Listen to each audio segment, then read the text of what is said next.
everyone, Leslie Ray here with a Tuesday tutorial with Digital Lights by Louby Loo. Today we're going to be working with Steampunk. The Digital Delight store has recently released a fabulous Steampunk Tasha and some Steampunk Digital Papers.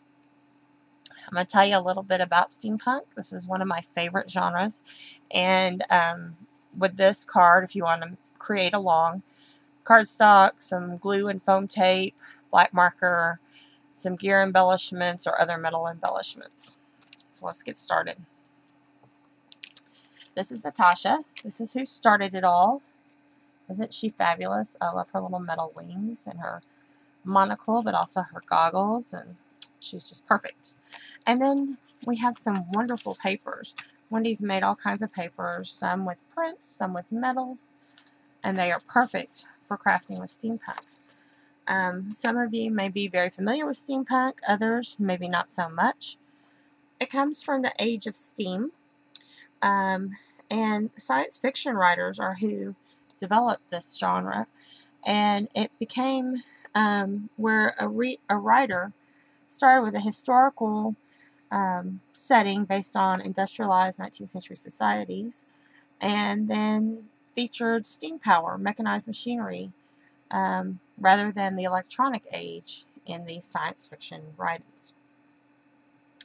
It began around 1987 with K.W. Jeter, and he states that I think Victorian fantasies are going to be the next big thing as long as we can come up with a filtering collective term for powers.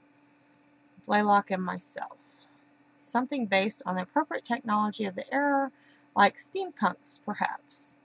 In 90, references to steampunk came out saying anyone acquainted with the CU should be familiar with the concept of cyberspace, but steampunk is the next progression. And then finally in 99, in Entertainment Weekly, they write, the imaginative steampunk concept eventually bubbled up to movies like The Wild Wild West. The Wild Wild West with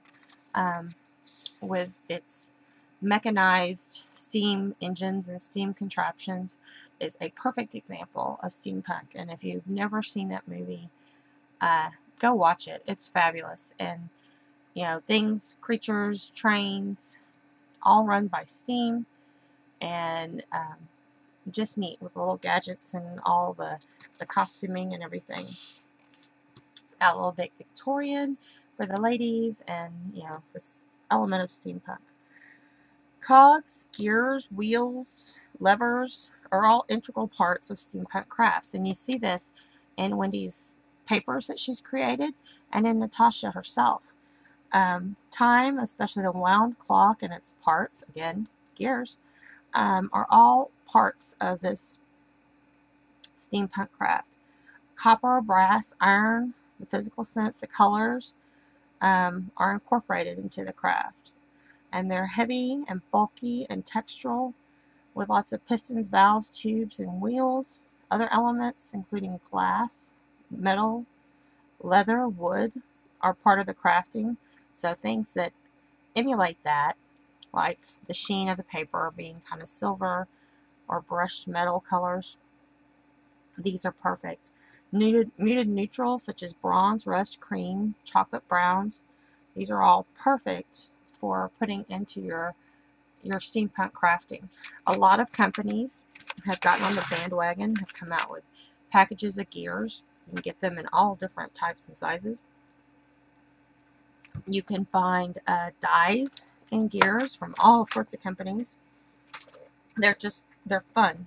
Other things you could find are like wonder cabinets, old world maps, globes, framed insect collections, scientific drawings.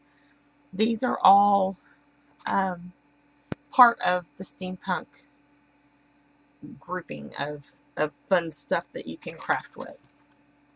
So we have ventured off at Digital Lights into steampunk, and I love it.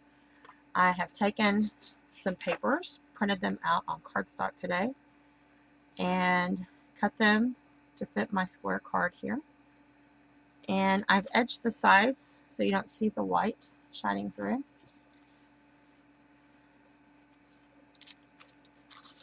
I love layering these papers. I think these are fabulous and they make beautiful layers.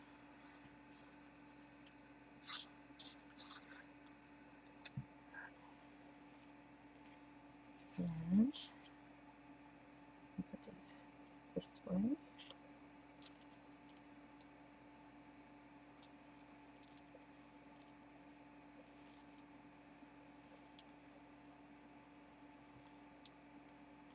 If you get a little carried away with your gluing, you can take some water and a brush and kind of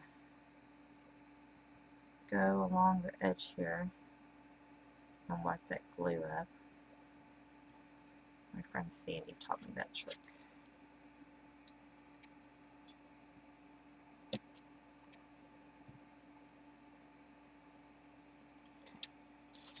And then I've got these here that I want to layer.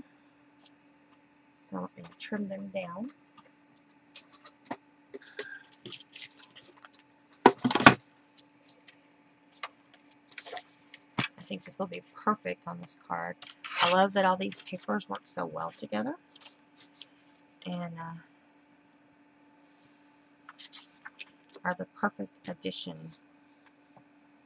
to the Digital Delights family.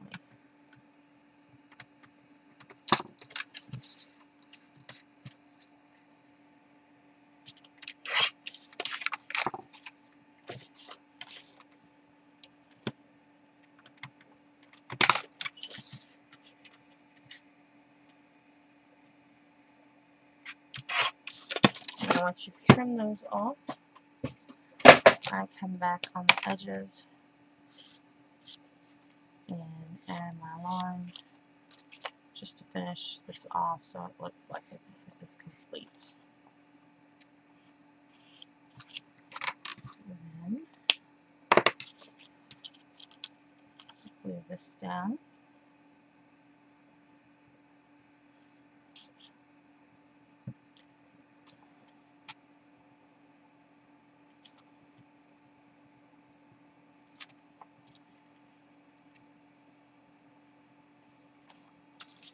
And then I'm going to glue this down on here as well.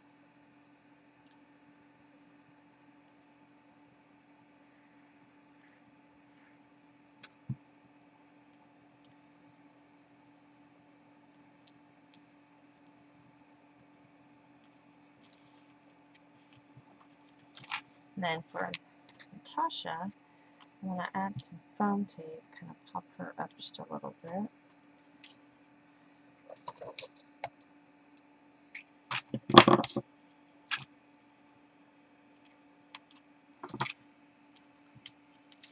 For coloring her, I used mainly the browns and the golden browns in my Spectrum Noir markers, like the GB 8 and 10, to get a real nice brass looking color to her dress.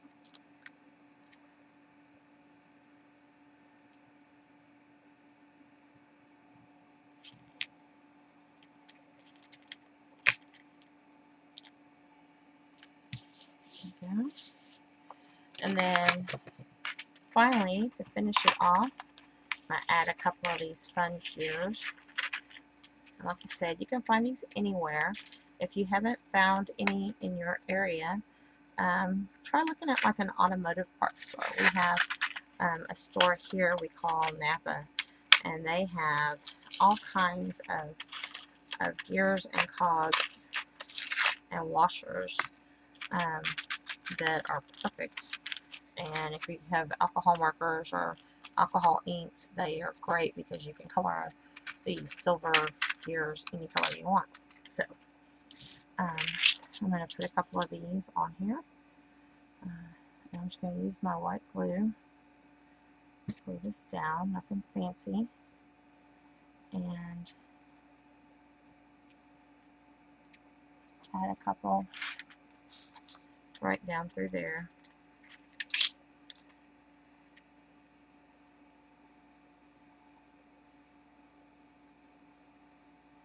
finish this off.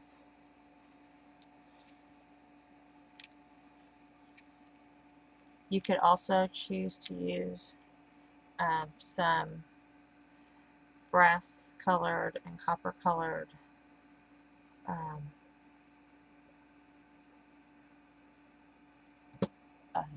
threads and things like that to hold them in place if you wish, or however you wish to do your metal cogs and gears. I'm going to do one more. I like these the best. They're very similar to the ones I buy at NAPA. These gear looking ones here. There we go. And so there you go. A very fun and easy steampunk card. I hope you enjoyed learning a little bit about steampunk along the way. And I thank you for stopping by for our Tuesday tutorial with Digital Lights by Louby Loo. I hope you enjoyed Tasha and the new Steampunk Digital Papers. Please stop by the store and pick them up. Thank you again. I can't wait to see what Christine has next week.